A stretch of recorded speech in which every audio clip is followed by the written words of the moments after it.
Hello, everyone. I'm back. I had to take a very important phone call for my son. Um, as you know, I do have a son who is autistic. He is now an adult and he's transferring from basically pediatric pediatric medical team. So now he's going to an adult medical team. So basically, that means the doctors will have to switch over who fills prescriptions and everything. So I am in the middle of that. And so I wanted to make sure that I took that call from his doctor to take care of that. Now, back to the fun.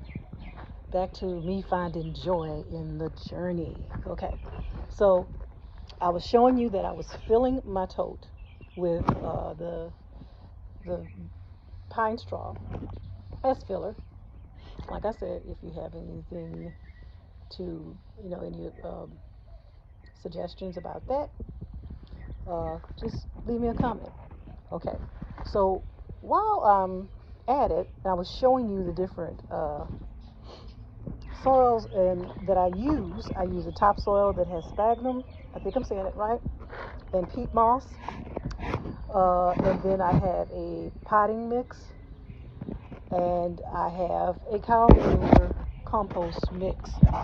So what you start off with the mixture is you have 1 part topsoil, or I'm sorry, the peat moss. Mine is a combination. Peat moss is sphagnum peat moss. Okay, start with that first, and then you go to the cow manure. And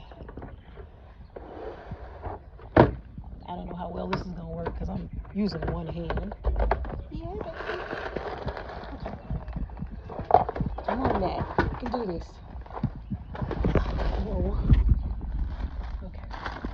Then you mix in the cow manure. Look at that. One hand.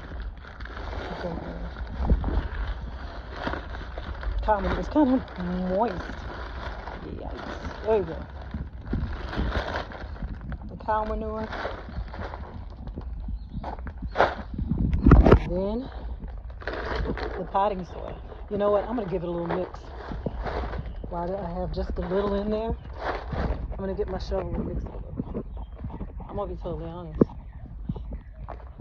Sometimes I just use my hand. And just start mixing with my hand. I'm going to be totally honest. This old country girl. I'm not really totally country. My parents were raised in the country. My father is a homegrown, was, he's now in heaven. My father grew up on a farm. They actually grew watermelon and I think peanuts, things like that. He is, so he grew up, he was from Louisiana, and my mother is from Mississippi. My mother's still with us. She's from Mississippi. And she also grew up on a farm. So I do have it in me, but I was actually raised in the suburbs, but I just have it in me to get in there and play with the soil. So I guess it just comes naturally to me. And with one hand, I'm not able to mix this like I want. But I'm using a shovel, but I literally have gotten in there with my bare hands and used the gloved hand or my bare hand and just mixed it. But not when it's this moist and wet. Okay, the second step is to add the topsoil. I'm sorry, not the topsoil, the potting mix. And so I'm going to put my camera down for that. Also, there's another ingredient that I actually don't have with me right now, and it's called perlite.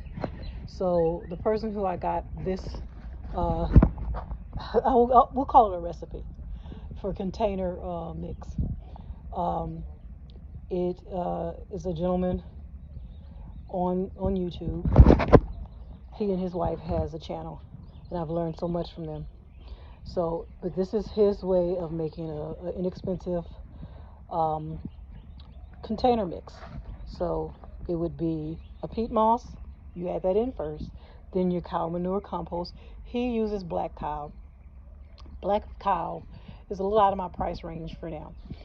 When I priced it at the Home Depot yesterday, they had one that was similar to this Timberline that I use that I get from Walmart. Uh, that is like $2 a bag, $2.30 a bag, where the Black Kow is about $7 a bag. And I use so much cow manure. I don't know if I can afford $7 a bag. Now I'll pay $7 to $9 for this huge bag of potting soil. Um, I don't know. And he swears by Black Kow, and so I'm considering it, but not right now. So I'm gonna stick with my economical cow manure compost mix. So peat moss first, compost cow manure, and then you add your potting mix. And then he said he'll come in there with some perlite. I don't have the perlite right now, so that'll something that I'll add later. But I just wanted to show you that I'm getting my container mix ready. And I might hold off until I get the perlite, but I'll just go ahead and start this mixture. Then you can add in some of that later, add in the perlite later. Um, Also, I was showing you the container that I just drilled holes in, and I was filling it with filler for the bottom.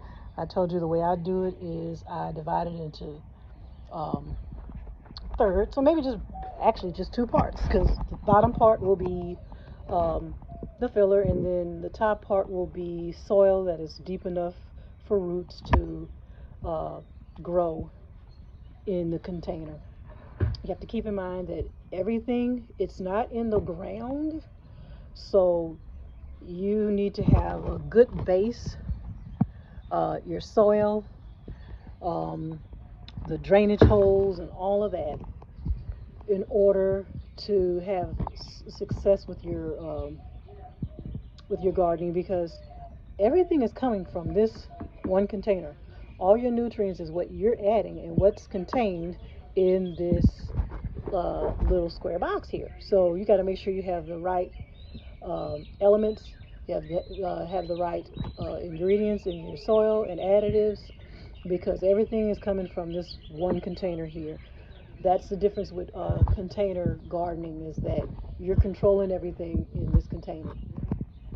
So it's not like it's in the ground where it has other things involved. So that's just what I'm learning. I'm no expert. I just started. This is my first year, actually.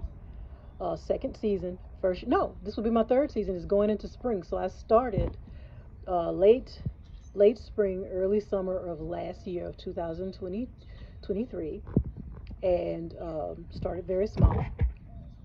And then when the fall came, I got really excited because I knew I could do the brassicas, which is like my cabbage and everything. You know, you get tired of seeing my little garden. But so we moved from summer, and my summer garden was not successful at all. It was terrible. But I didn't know anything, and I was just throwing seeds in the dirt. That's it. But I've learned a lot, and I've done a lot more research, and I try to stay within a certain budget. Don't want to overdo it. It's a hobby, but it's not something I'm gonna, sink too much money in.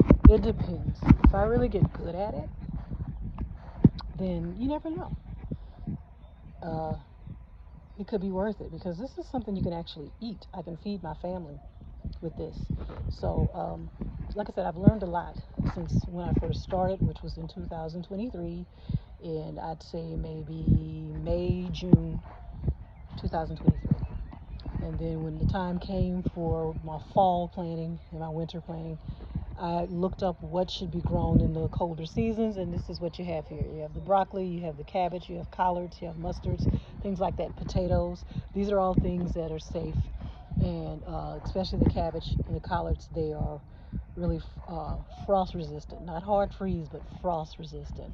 They do well. Matter of fact, it makes the vegetables sweeter when they have a light frost that comes through, but not a hard freeze. But as you can see, all my vegetables survived the hard freeze that we had in Louisiana. Um, so, like I said, I started small, but I will branch out and do more. I'm excited about the upcoming season. I'm going to try to do some tomatoes, some okra, some bush beans, maybe even some peas. I can't remember. Oh, what else? I will try to do some mustards. I did mustards last year, and they were pretty good. They turned out pretty good. Matter of fact, I was able to freeze some. I have a little bag of uh, mustards from last year, from my last little harvest. So yeah, I'm excited about the okra. I'm excited about the tomatoes for sure. Um, they're indeterminate, so these are going to be. I will have to prune the tomatoes and all that. Kind of nervous about that. Hopefully, I can maintain it well. And then they're also they. I think these tomato plants will become really large, and I'll have to have cages and everything. So I'm gearing up for that. Um, but I'm excited about it. So I'm gonna go back to work. I just wanted to just kind of share some of the things I was doing with you guys, and I'm gonna sign off now. Excuse my mess. So you guys have a blessed day. I'm gonna get back to work. This is Natalie signing off, and as you know, no matter what's going on in your life, no matter what you do, always try to find joy in the journey.